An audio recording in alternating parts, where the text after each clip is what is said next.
Hi everyone, for those of you who don't know Greg Doucette, he is an IFBB professional bodybuilder, and he also holds a Guinness World Record for having the most annoying male voice. They all played basketball. They all dribble basketballs. Dribbling basketballs. And Greg also has a YouTube channel where he mostly discusses fitness-related news, and just a few hours ago he uploaded a video titled, "The Game Changers Netflix Documentary Explained My Rant." So for those of you who are unaware, the film The Game Changers is a documentary promoting plant-based dieting, particularly for athletes, and they delve into the science as to why a plant-based diet might be ideal for athletic performance.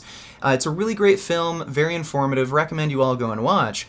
But all of the criticisms I've been seeing of this film online, everyone just ignores the actual science in the film, and they also misrepresent the information in the film. And Greg Doucette is no different. He just completely ignored the science and misrepresented the entire film. So as is typical, I'm just going to go through Greg's video and rebut each of his claims point by point, and hopefully he watches this video and becomes more informed by the end of it. So they looked at these old bones from these gladiators from thousands of years ago, and they discovered these gladiators were vegan. Well, if they're the strongest, fighting, toughest guys, and they were vegan, well, it must mean that vegan is the best. What kind of bullshit is that? That's stupid. If we analyzed the dead bones of basketball players, we would be like, wow, they're all really tall. They all played basketball. They all dribble basketballs. Dribbling basketballs makes you grow real tall. So Greg is completely straw-manning the film here. They never claimed that because the Roman gladiators ate a plant-based diet and they had strong bones, therefore a vegan diet is the best diet. No, all they pointed out in the film was the Roman gladiators ate a plant-based diet, and despite this, they had very dense bones, which indicates a very high-quality diet, and also strong muscle mass from intense training. Here's a short clip. We found in the cross-section of the bone very high bone mineral density, which indicated intense training and high-quality diet to build up strong muscles and strong bones. This diet gave the gladiators the nickname Hordeari, which means beans and barley muncher. So Greg, it's one thing for you to criticize this film for providing what you perceive to be bad information, but you didn't do that. What you did was lie about the information that was said in the film. They never claimed that a vegan diet is the best diet because Roman gladiators ate beans and barley. No, what they were suggesting there was that, the Roman gladiators ate a plant-based diet, mostly beans and barley, and this provided enough high-quality nutrition that they were able to grow big, strong muscles and dense bones. So if you're going to criticize this film for being biased, having misinformation, and propagandizing, what does this say about your credibility? The only way for you to criticize at least this section of the film is by lying about it. And this analogy you gave with, people who dribble a basketball, they grow taller.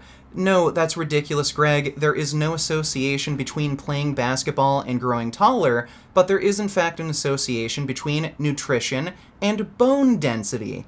Are you going to dispute that fact, Greg? Are you going to claim that nutrition has nothing to do with bone density?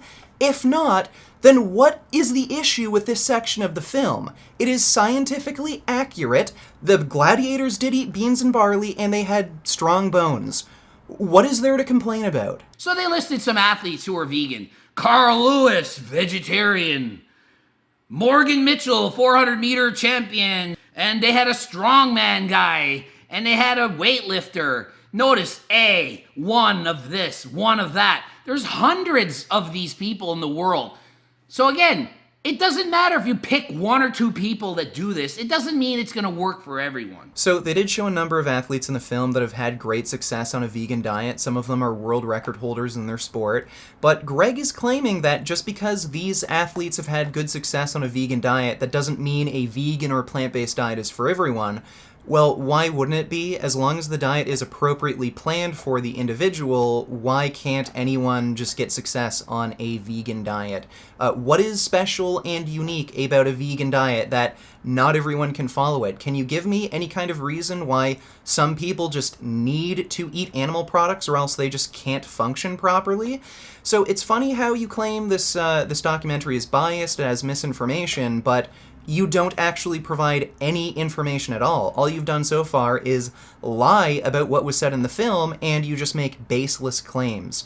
So, Greg, if you're going to make a claim like this, that, not everyone can get success on a plant-based diet, why don't you show some sources? Can't you provide, like, a peer-reviewed scientific journal article or something? If not, then, I don't know, maybe you're the one who's biased here. A lot of people think you need meat. You don't need meat. I am not here to say all of you need to eat meat. You don't. You can get all the protein you need from vegan. That is true. I am impartial. I'm not trying to say do what I do. I know that for fact. So if you want to go vegan, be my guest. You can do it. The only thing is it's harder to get all your different essential amino acids. You need to eat a variety of plants. You need to eat a variety of foods. You need to be more diligent. So now Greg is claiming that you can, in fact, get all the nutrition you need, including protein, on a vegan diet, but according to Greg, it's just much more difficult. You have to be way more diligent about your diet if you're vegan. Well, where's your evidence for this, Greg? Can you provide even one source that suggests it's more difficult to get protein and nutrition on a vegan diet? What's complicated about going to a store and buying beans and tofu? What is so much more complicated about buying beans and tofu as opposed to, I don't know, chicken, fish, or steak? Like, do you have trouble cooking? Like, is boiling water just really difficult for you? So, no, Greg, it's not more difficult, it's not more complicated, you just have to know what foods to eat. That's it. And everyone has to appropriately plan their diet, not just vegans. Look at the rates of obesity, heart disease, diabetes, cancer in the US. They're through the roof. And it's because, people aren't diligent about their diet. They don't appropriately plan their diet. And hey, even if a vegan diet, you do have to be more diligent about what you eat. Maybe that's a good thing for most people. Maybe people could benefit from eating a vegan diet, since vegans do happen to have lower rates of obesity, heart disease, diabetes, and cancer.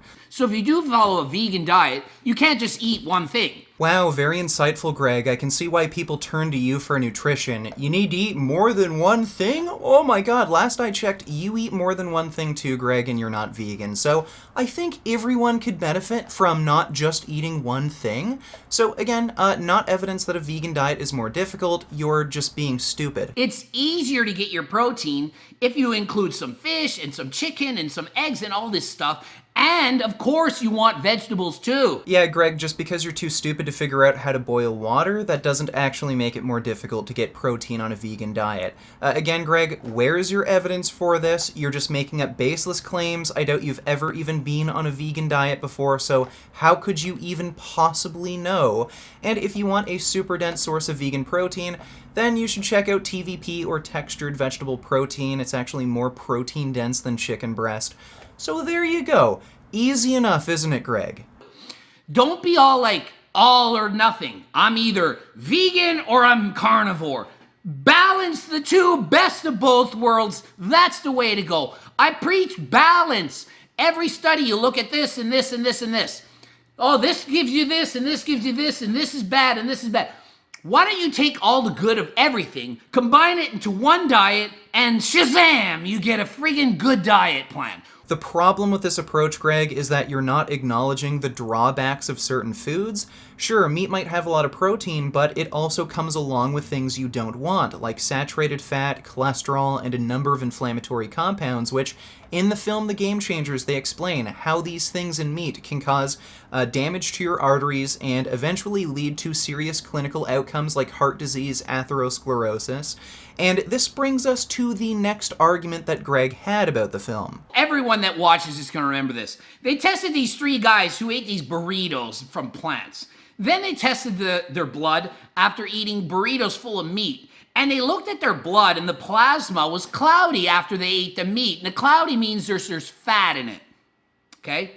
And apparently that's bad. They said fat from the avocado doesn't do the same thing as the meat. It doesn't cause that cloudiness. And apparently this cloudiness affects blood flow and so on. But really, blood flow is affected by blood pressure. It's affected by atherosclerosis, arteriosclerosis, basically having plaque formation on the arteries and hardening of the arteries, combined with having like high blood pressure and if your veins and arteries can dilate well. So obviously you want to be healthy, and eating a bunch of shit all the time, like fast food, McDonald's, Wendy's, Burger King, all this stuff, bacon and eggs and junk and all this crap combined with not exercising is bad. It's inherently bad. Everyone knows it's bad. You don't need me to stand here and tell you that eating fast food is not smart. Bacon double cheeseburger with cheese and high fat and sauces, and of course it's bad. But guess what?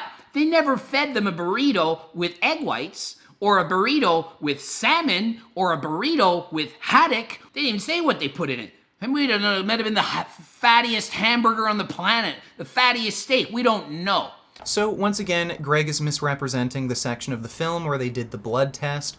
For one thing, they didn't conduct this test on fat, lazy, out-of-shape people who never exercise. They did this test on young Miami Dolphins football players who are very clearly in good shape. Secondly, Greg is claiming that we don't know what was in this burrito. They could have used like this fatty, gross piece of hamburger. They literally showed you what they put in the burritos in the film. They used grass-fed beef, organic chicken, and they also added some cheese shreds. And for the vegan meal, they had black beans and guacamole. So it's really odd that Greg would claim that the documentary didn't show what they added to the burritos. It could be loaded with processed garbage when they literally showed you in the film. So either Greg is just flat out lying, maybe he didn't actually see the film and he's just hearing this information secondhand, or he just wasn't paying attention when he was watching it. But in any case, Greg is wrong. Even relatively normal and what would be perceived as healthy meals, organic grass-fed beef or organic chicken with a bunch of mixed vegetables and a little bit of cheese, that is enough to elevate the fat in your blood after a meal, which the film demonstrated damages your arteries, it impairs blood flow, and down the road it can cause serious clinical outcomes like atherosclerosis. And Greg just completely ignored the science they cited. So Greg, seeing as how these animal products contain saturated fat, cholesterol, inflammatory compounds that damage your arteries, that negatively impact your heart health, whereas plants don't do any of those things. In fact, they're good for your heart health, and you agree you can get all the nutrition, all the protein you need on a plant-based diet. Why wouldn't you eat the plant-based diet? If you can get all the nutrition you need, all the protein, without the negative side effect of it harming your heart health, why wouldn't you go plant-based? That's all the film was trying to get across here, but instead of just taking this information in and saying, oh yeah, that's interesting, I didn't know that, no, you have to lie about the film, misrepresent what they were actually saying. Why? And they go into heart disease and they talk about heme iron. Well, if you have 1 milligram of heme iron a day, it increases cardiovascular disease by 27%. And one hamburger has 2 to 3 milligrams of this. So if you even eat a half of a hamburger patty, you're already into the zone of that 1 milligram of heme iron. That's basically anybody who eats any amount of meat in the world at all versus an absolute completely strict vegan. Do you know what completely strict vegans look like and eat like and act like? Vegans are not regular people like regular. Find me vegans who are out doing drugs, getting drunk, who are fat, obese, lazy, and don't work out. Vegans are extremely health conscious people. They're probably not smoking, they're probably not getting drunk, and they're probably living a healthy, balanced lifestyle, except for they don't eat meat.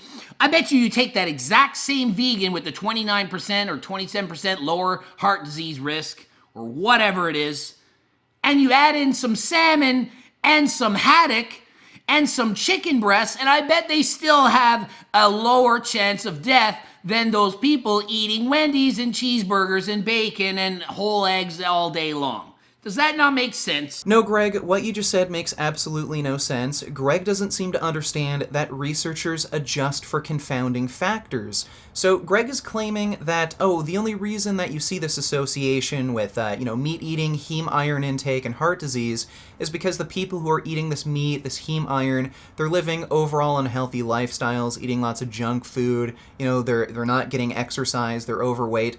Well, no, Greg, if you actually bothered to read the meta-analysis analysis that was referenced in the documentary, they adjusted for multiple confounding factors, including age, BMI, smoking, history of hypertension, diabetes and hypercholesterolemia, family history of myocardial infarction, profession, total energy, vitamin E, total iron, saturated fat, and cholesterol and alcohol intakes. So the reason you're seeing this association with heme iron and heart disease isn't because the people who are eating the most heme iron are living generally overall unhealthy lifestyles. It's because of the heme iron. It is that bad. And Greg also claimed that, yeah, like vegans, they live like super healthy lifestyles. They tend to not smoke, drink, they tend to be younger, get more exercise. So that's why vegans are at a reduced risk of heart disease.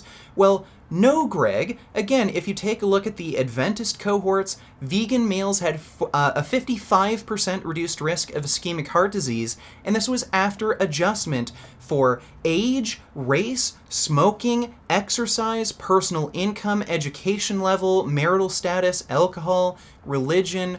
So the reason vegans have better overall health outcomes isn't just because they live overall healthier lifestyles, it's also because there are inherent benefits to the diet, and Greg is trying to dismiss this fact by claiming researchers aren't accounting for confounding factors like obesity, exercise, smoking, alcohol consumption.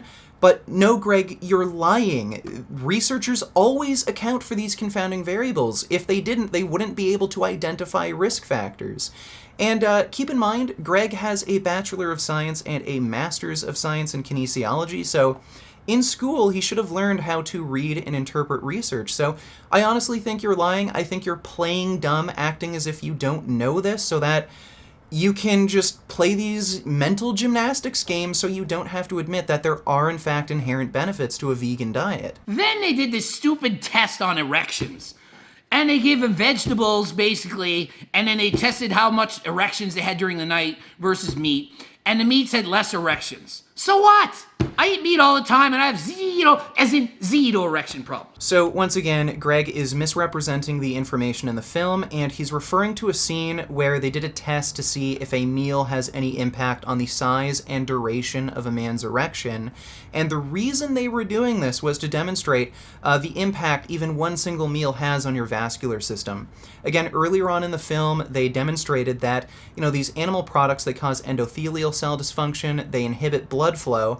So they were just trying to further demonstrate this. Your penis, your erections, it's part of your vascular system. So if these animal products restrict blood flow, they should affect your erections. And as they demonstrated in the documentary, after these people ate a meal containing animal products, they did have a restriction in blood flow, and their erections weren't as big, they weren't as hard, and they didn't last as long. So Greg is acting like, why did they even have this in the documentary? It's so stupid, there was no point. Well, no, Greg, they explicitly stated the point of this little test was to show that animal products restrict blood flow. It was just another test to demonstrate that fact. So again, you're just lying and misrepresenting the information in the film. And you're claiming that, I eat tons of meat, I don't have erectile dysfunction. This isn't about erectile dysfunction, Greg. It was just demonstrating that animal products inhibit blood flow. They damage your endothelial cells and inhibit blood flow. You don't have to have erectile dysfunction for that to happen. So again, you're misrepresenting the film and just lying. Then they did a test. Oh, look at this proof. We followed the keto diet and we followed the plant diet. And the plant dieters, they lost less muscle when they're dieting.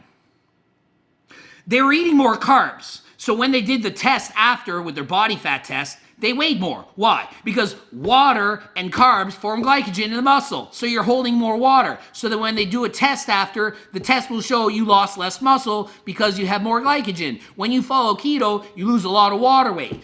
It doesn't mean it's muscle. So the test is flawed. So in the documentary, The Game Changers, they did reference a study where during 8 weeks of resistance training, the ketogenic diet group actually lost muscle mass, whereas the non-ketogenic diet group gained muscle mass. Now, Greg is claiming that, oh, the study is garbage, the Game Changers documentary is just referencing bad research, they didn't account for water weight changes in the ketogenic diet group. Well, Greg clearly didn't read the study, and he's completely talking out of his ass. For one thing, in the study, they used a DEXA scan to determine body composition changes. So they weren't just measuring changes in weight like Greg claims, they were actually measuring tissue mass with a DEXA scan, which is the most accurate measuring tool they could possibly use, and the study did find that some of the study participants lost muscle mass, but this was found to not be statistically significant. So overall, no muscle was gained in the keto diet group. However, the non-ketogenic diet group did in fact gain muscle mass, which was confirmed by DEXA scan. So I think this just perfectly demonstrates that Greg was not paying attention when he watched the film. All of his criticisms are just him completely talking out of his ass. The studies that he claims are just complete bullcrap. He didn't even read them. He literally did not do anything to debunk any of the scientific information in the film. It's a great documentary. It's scientifically accurate. I recommend you all go and watch it. And if Greg disagrees with anything I've said here, if he wants to debate some of the information in the documentary The Game Changers and debate any kind of related health topics, I'd be more than happy to have Greg on the channel. We can set up a live debate and discussion and talk about all this. So Greg, if you're interested, you can either message me on Twitter or message me through my business email, businessvegangains@gmail.com. And if you like this video, maybe consider supporting me on Patreon or through my website. I have some funding perks you may find interesting. If you're looking for clothing, then check out the Vegan Gains store. And if you're looking for online coaching, then check out Quality Gains. He offers customized meal and training programs. Just click the link in the description down below. And as always, keep making those vegan gains.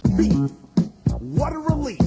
When will this poisonous product cease? This is another public service announcement. You can believe it or you can doubt it. Let us begin now with the cow. The way it gets to your plate and how.